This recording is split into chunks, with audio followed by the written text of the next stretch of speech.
Ontario's lowest paid workers are getting a raise. Starting October 1st, minimum wage will increase to $11.25 an hour, making this the second highest rate in Canada. And the boost in basic pay is getting a warm welcome from workers. I think it's fabulous. I think it's fabulous. More money is better. That's awesome. That's perfect. I think that's a good idea. Some people need it, right? So I think that's a good idea. Amazing. Yeah, I'm very happy. Student life requires, more wage. In a statement released earlier this week, Minister of Labour Kevin Flynn says the government, quote, has taken the politics out of minimum wage increases while ensuring wages for Ontario workers keep pace with inflation.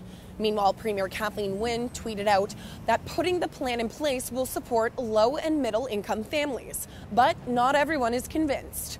Plamen Petkov, Vice President of Provincial Affairs at the Canadian Federation of Independent Business, says even the slightest increase can hurt. Well, certainly there's going to be a significant impact on the smallest businesses out there.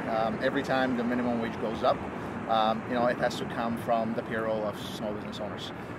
Some people may think that 25 cents is not a big deal. It doesn't look like a big deal when you look at it that way. But policy decisions like this should not be taken into isolation. A hike in baseline pay is nothing new for the governing Liberals. This is the 9th increase since they took power of Queen's Park in 2003.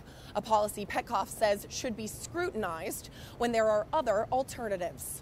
Have we reduced poverty significantly in the province? Have we helped low-income earners a lot?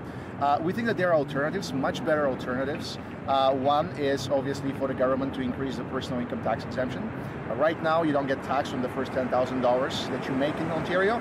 If you work in Alberta, that's $17,000.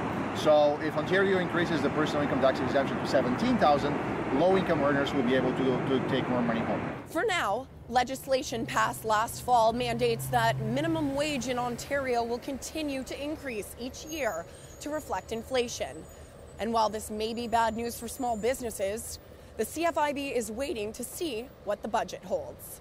This province is making important policy decisions, impacting small businesses, impacting workers. We're obviously looking forward to the 2015 budget to see what's in it and how helpful that will be to small business or how detrimental it will be to small business. So hopefully in the next month or so we'll know. And we will also be keeping our eye out for that spring budget coming up in a few weeks from the governing Liberals. I'm Emily Pratt with TheRebel.media.